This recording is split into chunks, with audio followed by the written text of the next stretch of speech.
I'm with Coach Dave Miller, the head coach of the Kettering Fairmont Firebirds varsity football team. Last regular season game coming up.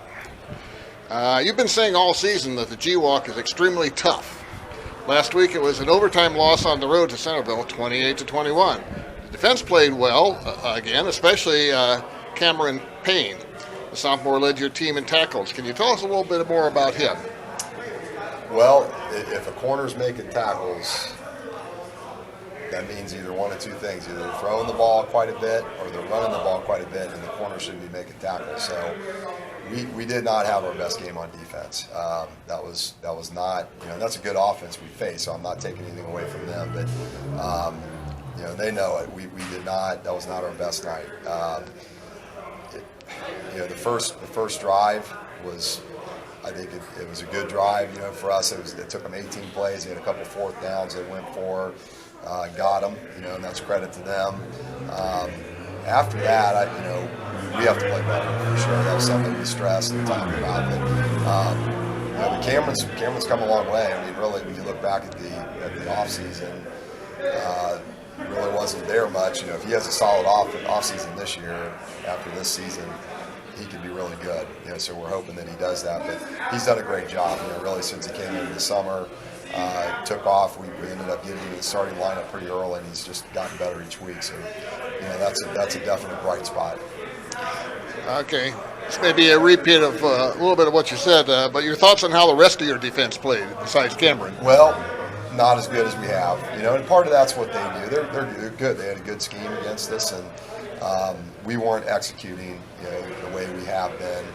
And we got to get back on track, so we talked about that, kind of getting back to basics and just getting our base stuff under our feet and moving from there. So, because we have a good defense, it is a good defense, but Friday night was not our best performance.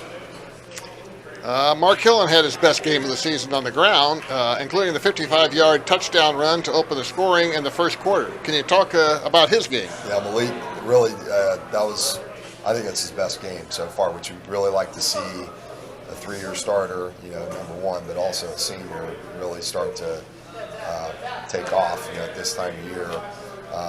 Hopefully he just continues to improve because he had a heck of a game. He really executed the offense well and ran really hard, got extra yards, and like I said, that's great, and that's going on.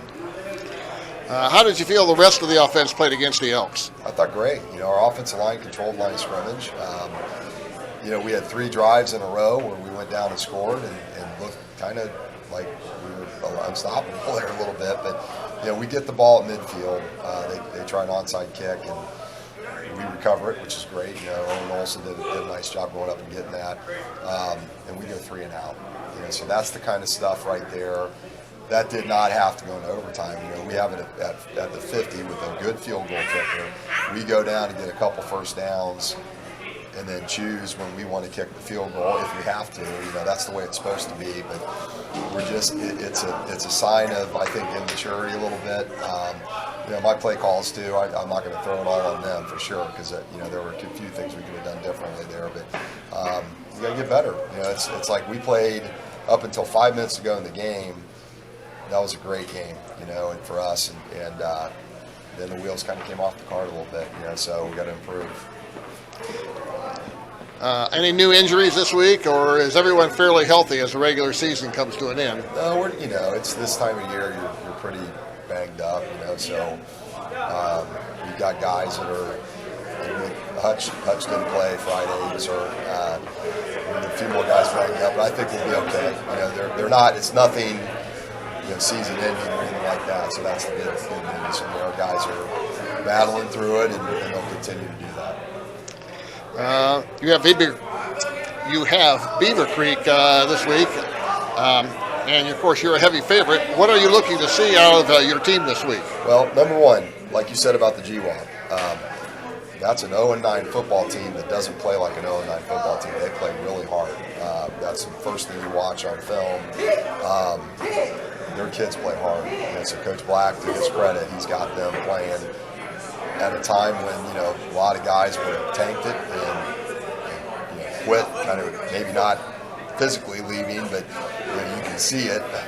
Not with them. They are playing very hard right now, and credit to them. And we're going to have to prepare, because it's the GMOC. You have a team that we beat on their homecoming, 24-6. A couple weeks ago, goes out and beat Springfield, who's arguably one of the best teams in the state.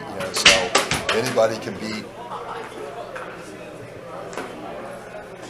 anybody else any given night. So our guys need to understand that and have some maturity about them so they can handle that.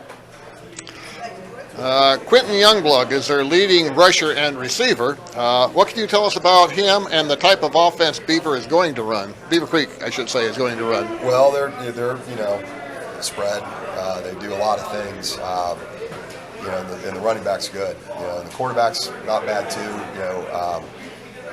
They've struggled. I think still trying to figure out the scheme here a year or two, but he's good. He's a good runner, and they move the ball again on Williamsburg. They're down there close to their goal line a couple times, So you just got to get ready to play. It's a meat grinder, But we wouldn't want it any other way. It's good. It's what you lift all those weights for and put the pads on for. So. And your final regular season question for you, Coach. After this week, your playoff opponent is yet to be determined. To me, it doesn't seem like there would be a lot of time to scout and implement a game plan once you find out who the opponent is. Would you prefer playing a familiar opponent?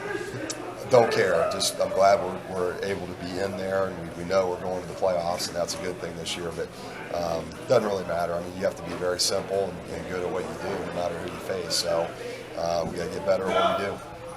All right, and of course, this year at the end of this season, you're going to be losing some seniors. How many, and can you tell us a bit about them? We have 15. They're great kids, super group. They've really embraced the culture very well, and it's a shame because we're so close to being 8-1. It's just amazing. We lost a game by 1 point, a game by 2 points, and overtime. So the Springfield game, they got us. They were 17 points, but we've been in every game, and that's a credit to those seniors. They've done a really nice job buying in, and we're going to miss every single one of them. And selfishly, I want the season to extend as long as it can for them, because I think they're starting to sense that it's coming to a close, and there's a potential for a lot more if they'll do what they need to do and keep getting better, because I think we're as good as anybody. I really do. I stand by that. So have any of your seniors shared with you their plans for after high school? I know there are a handful of them that want to play college football, and we're going to do all we can to help them. Malachi Bolin and Eli Swallow kind of come to mind, right with Zach Hutchinson. All three of those guys really want to play college football, and there's others too. But I've got one that lives in my house, and he doesn't want to play college football. He's going to go to school, and he's a very smart kid. He gets that from his mom. But so whatever they do, I think this group's going to be very successful. We're going to miss them a lot. All right, Coach. Well, thank you for taking the time, as always, for speaking with me, and good luck on Friday night. Thanks, Nolan. Appreciate it.